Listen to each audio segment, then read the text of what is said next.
নজর রাখবো পরবর্তী সংবাদে। আমেরিকায় শুল্ক নীতির পাল্টা এবং সেই সঙ্গে এও জানা যাচ্ছে এবার আমেরিকার পণ্যের উপর বিশেষ করে শুল্ক চাপিয়েছে বেজিং। শুল্ক নীতির কোনো প্রভাব কি দুই দেশের সম্পর্কে পড়বে, প্রশ্নটা উঠতে শুরু করেছে। যাবো বিস্তারিত, আমাদের সঙ্গে রয়েছে প্রতিনিধি সুমন্ত ব্যানার্জি। সুমন্ত, কি জানতে পারছো? দেখো, আমেরিকা সম্প্রতি যখন থেকে ডোনাল্ড ট্রাম্প ক্ষমতায় এসছে তখন থেকে কিন্তু বিভিন্ন দেশের যে পণ্য আদান প্রদান সেগুলোর উপর একটা শুল্ক তিনি চাপিয়েছেন। এই যে আমেরিকার এই যে শুল্ক যে নীতি, সেক্ষেত্রে একটা বড় পাল্টা দিল এবার চীন। সম্প্রতি চীনা পণ্যের উপর অতিরিক্ত শুল্ক বসানোর ঘোষণা করেছিল আমেরিকা। তারই পাল্টা এবার শুল্ক চাপানো দিয়ে দিন। সব মিলিয়ে চীন এবং আমেরিকার মধ্যে একটা বলা যেতে পারে যে বাণিজ্যের যে ক্ষেত্রে একটা বড় অঘোষিত যুদ্ধ শুরু হয়ে গেল যেন। দেখো দেখো, ডোনাল্ড ট্রাম্প সরকারবাড়ির যে দখল নিয়েছে তারপর থেকে কিন্তু মার্কিন যে নীতি সেখানে একটা বিরাট রদবদল এসছে। সেখানে তিনি কিন্তু পরিষ্কার ভাবে জানিয়েছিলেন যে যে দেশ আমেরিকার ওপর শুল্ক চাপায় তাদের ওপর পাল্টা শুল্ক চাপাবে আমেরিকা, এবং এই শুল্ক 35% পর্যন্ত হতে পারে বলে জানিয়েছিলেন ট্রাম্প।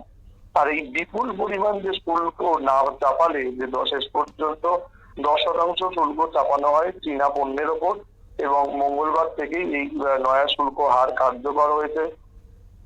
আমেরিকার এই যে নিয়ম কার্যকর হওয়ার দিনেই তাকে চীনকেও এবার কিন্তু প্রত্যাঘাত করতে দেখা গেল।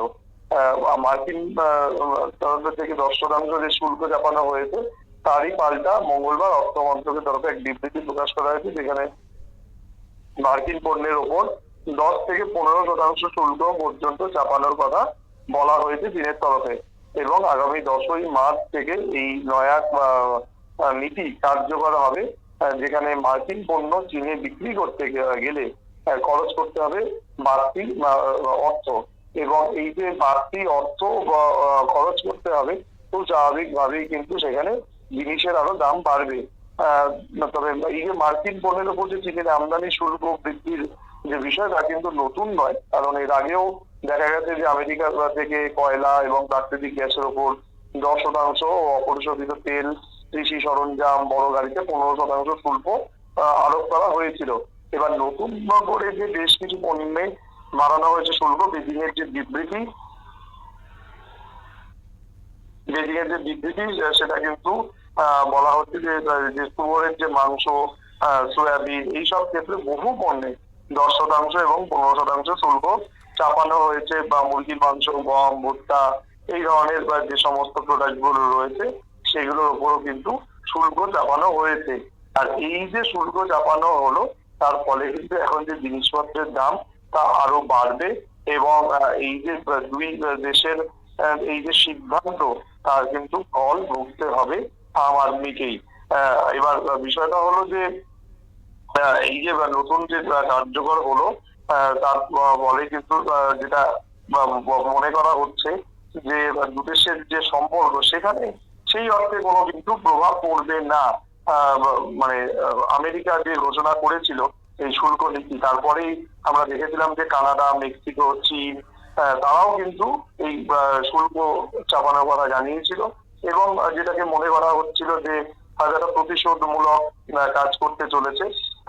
দেখো, অবশেষে সেটা তো এই শুল্ক নীতি কার্যকর হয়ে গেল। সুতরাং এখন যে এই একটা নীতি সেটাই কিন্তু অনুসরণ করতে চাইছে বিভিন্ন দেশের রাষ্ট্রপ্রধানরা, এবং সেক্ষেত্রে আমেরিকার এই যে নীতি সেটা সাময়িক ভাবে অনেক দেশ সমালোচনা করলেও, অনেক দেশ সেটা প্রতিবাদ জানালেও তারাও বুঝে গেছিল যে তাদের যে এই যে অতিরিক্ত টাকা ব্যয় হচ্ছে তার একটা সেই টাকাটা তোলার জন্য অবশ্যই সেই দেশগুলো কিন্তু এবার মার্কিন পণ্যের ওপরও শুল্ক চাপাতে শুরু করলো।